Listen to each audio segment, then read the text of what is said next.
কোনো বিরোধী রাজনৈতিক দল নয়, পুলিশের ভূমিকায় তীব্র ক্ষোভ ঝরে পড়ছে খোদ তৃণমূলের নেত্রী, যিনি তৃণমূলের নির্বাচিত জনপ্রতিনিধি তৃণমূলের টিকিটে, তার গলায়। ভরা বাজারে যুব তৃণমূল নেতা খুন হয়েছিলেন 2-3 মাস আগে। পুলিশের তদন্ত নিয়ে রীতিমতন ক্ষুব্ধ পঞ্চায়েত প্রধান। এখনো মাথারা কেন ধরা পড়ল না? বিচার যদি না পায় তাহলে আমি পদ থেকে ইস্তফা দেব বলে হুঁশিয়ারি দিচ্ছেন নিহতের মা, যিনি পঞ্চায়েতের প্রধান। মূল চক্রী গ্রেফতার না হওয়ায় ক্ষুব্ধ নিহতের মা পঞ্চায়েত প্রধান। অমর রায় হত্যাকাণ্ড কোচবিহারে ঘটেছিল অগাস্ট মাসে। সেই হত্যাকাণ্ডে শুধুমাত্র 5 জন ভাড়াটে খুনিকে গ্রেফতার করেছে পুলিশ। মাথারা এখনো পর্যন্ত অধরা। তিনি এইবারে মুখ্যমন্ত্রীর হস্তক্ষেপ চাইছেন। কি বলছেন দেখুন। আমার ছেলে স্বর্গীয় অমর রায়ের আজকে যে অস্বাভাবিক মৃত্যু হলো, তার কোনো সুবিচার আজ অবধি আমি পেলাম না। এর পিছনে কি কোনো বড় ধরনের ষড়যন্ত্র রয়েছে নাকি যারা ঠান্ডা ঘরে বসে আরামের থেকে তার দুষ্কৃতিকারীদের দিয়ে এই ঘটনা ঘটালো, তার প্রতিবাদ আমি এখন অবধি কিছু পেলাম না। তা আমি প্রশাসনের কাছে অনেকবার গেছিলাম, ওরা শুধু বলছে আমাকে যে আছে, করছি, থাকছি, দেখছি, এইটুকু আশ্বাস দিয়ে আজকে 2 মাস 4 দিন হতে চললো, এখন পর্যন্ত সুবিচার আমি পেলাম না। মুখ্যমন্ত্রীর কাছে আমার এটাই আবেদন যে উনি যেন, আমি যে একজন একনিষ্ঠ পার্টির প্রধান, তাহলে আমার ছেলে যদি আজকে এইভাবে অকাল মৃত্যু হলো দুষ্কৃতীদের হাতে, তার কোনো বিচার পেলাম না, তাহলে আমি পদে থেকে আমি সাধারণ মানুষের জন্য কী করব? আমাকে তো আমি মাননীয় মুখ্যমন্ত্রীর কাছে এটাই আমার আবেদন যে উত্তরবঙ্গে উনি আছেন, উনি যেন আমার ছেলের ব্যাপারটা একটু সরজমিনে দেখেন এবং সুবিচার যাতে আমি পাই, এইটুকু আশা রাখছি। আমি বিরতির আগে দর্শকদের সামনে রেখেছিলাম যে দুর্গাপুরে নির্যাতিতার বাবা পুলিশের ওপর, পুলিশের ভূমিকায় তীব্র ক্ষুব্ধ।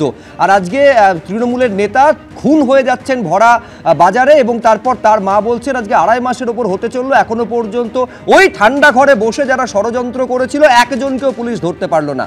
ওদিকে বাবা, এদিকে এক মা। আমি বলছি তৃণমূলের নেতা, তৃণমূলের নেত্রী, তিনি যদি নিজের ছেলের খুনের বিচার এখনো পর্যন্ত না পান, এ রাজ্যে যারা খুন হচ্ছেন রাজনৈতিক কারণে, বিরোধীরা তো বারবার প্রশ্ন তুলবে, তার এরপর সঙ্গত কারণে হয়তো তারা তুলবে যে তারে কোনো কর্মী খুন হলে তারা সুবিচার পাবে, এরপর আশা করাটাই তো বৃথা। হ্যাঁ, রাহুল চক্রবর্তী। না, আমি বলি, দেখো, প্রথম কথা, তুমি একটু আগে যে নিজেদের বাবার কথা বললে, আমি একদম সমব্যথী।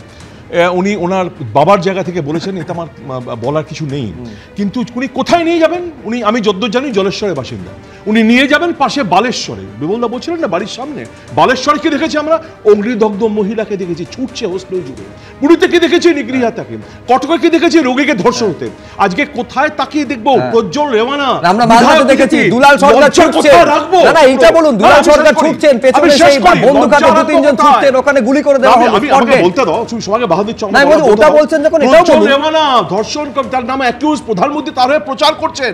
হরিয়ানা রাজ্য সভাপতি, তার নামে অ্যাকিউজ, জেলে ঘানি কাটছে। কতগুলো বলবো, লজ্জাটা রাখবো কোথায়? সুতরাং বাইরের রাজ্যে গিয়ে লজ্জা তো বাড়বে। এটাও কি আপনার কাছে লজ্জাজনক বলে মনে হচ্ছে না? তৃণমূল কংগ্রেসের নেত্রী নিজের ছেলের খুনের এখনো পর্যন্ত বিচার পাচ্ছেন না, বলছেন মাথা এখনো পর্যন্ত অধরা। একটা কথা বললে রাজ্যে করে সেই নিগৃহীতা 100 বার, কিন্তু সেখানেও এই পুলিশই তাকে অ্যারেস্ট করার পরে আজকে 1 বছর হতে চললো, সিবিআই তার টিকিট ছাড়া পায়নি। একটা জায়গায় সমর্থনে অটুট রয়েছে যে তাই সেই একমাত্র অ্যাকিউজ। কে করেছিল? এই রাজ্য পুলিশ করেছিল। তাহলে কাকে তুমি ভরসা করার কথা বলছো? কাকে তুমি বলছো ডিপেন্ড করবে? আমি বলছি একটা 9 আগস্টের কথা বললেন, যেটা 2024-এ হয়েছে, 2025-এর 9 আগস্ট যেটা হয়েছে, যার জন্য মা এখনো পর্যন্ত বলছেন আমি পদত্যাগ করে দেব, সেটা বলছেন না, কারণ সেটা আপনার কাছে অস্বস্তির হচ্ছে। কোন আজকে উত্তরপ্রদেশে গণধর্ষণ হয়েছে, তার উত্তর আছে? নেই। আজকে দাঁড়িয়ে তুমি যার কথা বলছো, এই আরজিকরের কথা, যে সিবিআইর কথা বললাম আমি, 1 বছর ধরে ঘুরে বেড়াচ্ছে, খুঁজে পাওয়া যায়নি, এখনো পাওয়া যাচ্ছে না, তার কোনো উত্তর নেই। আমি এখনো বুঝতে পারছি না, দর্শকেরা হয়তো আরো ভালো বুঝতে পারবেন, যে যখনই আমি তৃণমূল নেত্রী তিনি নিজের ছেলের খুনের বিচার পাননি বলে অভিযোগ করছেন, এই প্রসঙ্গে রাহুল চক্রবর্তী ঢুকতেই চাইছেন নাকি এই কারণে যে সেটা তার কাছে, তৃণমূল কংগ্রেসের কাছে অস্বস্তির কারণ হয়ে দাঁড়াচ্ছে?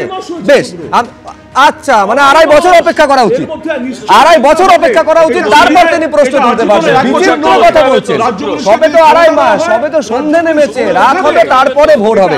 বেশ বেশ বেশ, বিজেপির কি বক্তব্য এই পুলিশের ইনঅ্যাকশন নিয়ে আমি দর্শকদের সামনে রাখবো।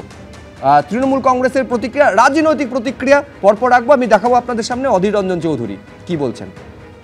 এরকম ঘটনা এর আগে মুর্শিদাবাদের ঔরঙ্গাবাদে হয়েছে, তাদের মন্ত্রী ছিল জাকির, তার উপরে হয়েছে, তাদের সব বেল হয়ে গেছে।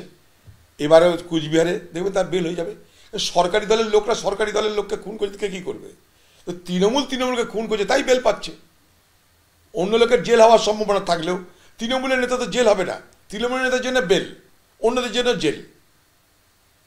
তাই দেখছেন না কসবা কাণ্ডে ছাড়া পেয়ে যাচ্ছে, মূল অভিযুক্ত সে হচ্ছে 2 দিন পর ছাড়া পেয়ে যাবে। স্বাভাবিকভাবে এই প্রশ্নটা উদয় হয়, উনি একজন প্রধান গ্রাম পঞ্চায়েতের, ওনার ছেলে খুন হয়ে গেল প্রকাশ্য দিবালোকে, উনি বলছেন যে এর পেছনে কোনো রাজনৈতিক ষড়যন্ত্র আছে, রাঘব বোয়ালেরা জড়িত, প্রশাসনের উপরে উনি ক্ষুব্ধ হয়েছেন। উনি উত্তরবঙ্গে যেহেতু মাননীয়া আসছেন, মাননীয়ার কাছে দরবার করতে চাইছেন, মাননীয়ার হস্তক্ষেপ করতে চাইছেন। এখান থেকে বোঝা যাচ্ছে যে পশ্চিমবঙ্গে আইন শৃঙ্খলার কি করুণ অবস্থা। যেহেতু আমরা প্রথম থেকে বলে এসেছি যে এটা গোষ্ঠীদ্বন্দ্বের ফল, পুলিশ প্রশাসন সঠিকভাবে কাজ করতে পারছে না। এই অমর রায়ের খুনের ঘটনায় পুলিশি তদন্তে প্রথমে অনাস্থা প্রকাশ করে তৃণমূল নেত্রী যিনি পঞ্চায়েত প্রধান তিনি সিবিআই তদন্ত চেয়েছিলেন। পরের দিনই তিনি বলেছিলেন যে না, সিবিআই নয়, আমি পুলিশি তদন্তে আস্থা রাখছি। আজকে ঘটনার 2 মাসেরও বেশি সময় পর বিমলদা সেই পুলিশি তদন্ত নিয়ে প্রশ্ন তুলছেন তৃণমূল নেত্রী। সন্তানহারা মায়ের শোক সেটাকে আমরা অনুভব করতে পারি। ও তৃণমূলের বিবেকটা হারিয়ে গেছে ক্ষমতার তলায়, ক্ষমতা চেপে গেছে মাথায়, ওই জন্য উত্তরপ্রদেশ বা হরিয়ানা দৌড়োয়। সামান্যতম লজ্জা থাকলে এটা করতো না, ওদের ক্ষমতার জন্য লজ্জাটুকুও চলে গেছে। আমরা অনুভব করতে পারি কষ্টটা কোথায়, কারণ বিগত বছরগুলোতে শয়ে শয়ে বিজেপি কর্মীকে খুন হয়ে যেতে হয়েছে শুধু বিজেপি করার অপরাধে। 2021 সালের 2রা মের পরে 1 মাসের মধ্যে 58 জন বিজেপি কর্মী খুন হয়ে গেছিল এই রাজ্যে। তখন অন্তত এদের বোঝা উচিত ছিল যে কোন দিকে নিয়ে যাচ্ছে, আজকে নিজের ওপর পড়ছে।